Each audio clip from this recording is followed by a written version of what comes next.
Dans la deuxième épître aux Corinthiens, je lisais que Paul était attristé. 6:10. Je fus arrêté. Paul était triste. J'ai réfléchi, j'ai poursuivi ma lecture et j'ai lu qu'il avait pleuré. J'ai alors pensé, se peut-il vraiment que Paul ait pleuré?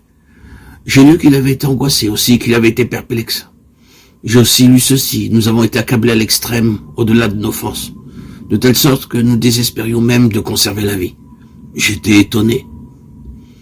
Paul avait-il pu connaître le désespoir? Je n'aurais jamais pensé qu'une personne comme Paul ait pu faire de telles expériences. Cependant, à mesure que je lisais, j'ai peu à peu pris conscience que les chrétiens ne constituent pas un nouvel ordre d'être angélique et que Paul n'était pas tellement différent de nous. En fait, j'ai découvert que Paul était un homme semblable à l'homme que j'étais. Nous voyons un homme qui craint et qui cependant est fort, qui est entouré d'ennemis et qui n'est pas limité par eux. Il paraît vaincu, sans cependant pouvoir être détruit. Nous pouvons remarquer sa faiblesse, mais il déclare que lorsqu'il est faible, il est fort. Nous voyons qu'il porte en son corps la mort de Jésus, mais il dit aussi que la vie de Jésus se manifeste aussi dans son corps.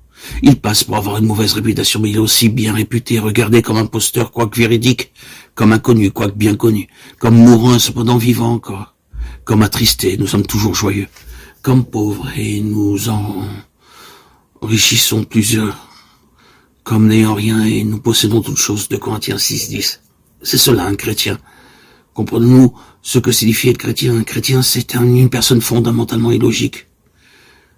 C'est un paradoxe spirituel, c'est quelqu'un en qui réside ce paradoxe, et ce paradoxe procède de Dieu. Certains conçoivent le christianisme uniquement comme un trésor sans qu'il y ait de vase de terre. S'ils rencontrent de vase de terre quelque part, ils pensent qu'il y a quelque chose de faux. Mais la logique de Dieu est totalement différente de celle de l'homme. Voici la pensée de Dieu. Nous portons ce trésor dans des vases de terre.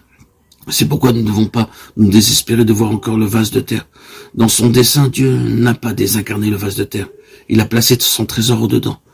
C'est pourquoi dans le vase de terre, c'est dans ce vase de terre que se trouve le trésor. Permettez-moi de dire qu'il n'y a pas d'âme dont le vase de terre soit tellement de terre qu'il est impossible de voir le trésor. La beauté du trésor est mise en valeur par le vase de terre dans lequel il est placé. Paul était un homme, un vrai homme. Mais la vie du Seigneur a resplendi au travers de sa vie. Il n'était pas un automate. Il avait des sentiments. Et il n'était pas invariablement triste ou heureux. Lorsqu'il était attristé, il était aussi heureux. C'est ce qui caractérise les enfants de Dieu. Même quand les larmes coulent, le visage peut exprimer la joie. Nous conservons toujours le vain espoir de rencontrer un chrétien qui soit débarrassé du vase de terre. Cependant, lorsque nous rencontrons de véritables enfants de Dieu, nous reconnaissons immédiatement leur caractère distinctif. Nous reconnaissons ce qu'ils sont en eux-mêmes, mais aussi ce qu'ils sont dans le Seigneur.